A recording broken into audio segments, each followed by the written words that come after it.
పాప కోసం అయితే ఇక్కడ ఉగ్గు ప్రిపేర్ చేస్తున్నాను. ఫస్ట్ టైం ప్రిపేర్ చేసిందైతే అయిపోయింది. అప్పుడు చేసినప్పుడు ఓన్లీ ఒక 2 పప్పులతోటే ట్రై చేసిన, మంచిగానే డైజెస్ట్ అయింది. ఇప్పుడేమో మంచిగా అన్ని పప్పులైతే వేస్తున్నాను. కందిపప్పు, పెసరపప్పు, మినపప్పు, మైసూర్ పప్పు అన్ని పప్పులైతే వేసుకొని మంచిగా వాష్ చేసుకోవాలి. వాష్ చేసుకున్న తర్వాత మళ్ళీ వాటర్ పోసుకొని ఒక 4-5 గంటలైతే మంచిగా నానబెట్టుకోవాలి.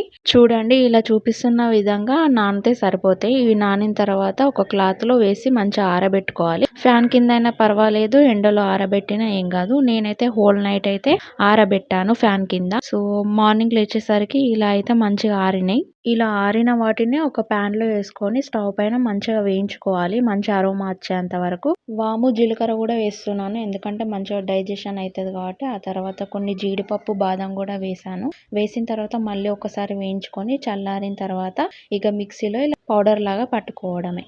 మా పాపకి ఇప్పుడు 8 మంత్స్ కాబట్టి నేను మరీ మెత్తగా ఏం చేయలేదు, జల్లెడ పట్టలేదు. ఒకవేళ మీ వాళ్ళు చిన్నపిల్లలైతే జల్లెడ పట్టుకొని మళ్ళీ ఒకసారి మిక్సీ వేసుకోండి. హాట్ వాటర్లో మిక్సీ వేసి వండితే ఇక ఉగ్గు రెడీ. వీడియో నచ్చితే please like, share and subscribe.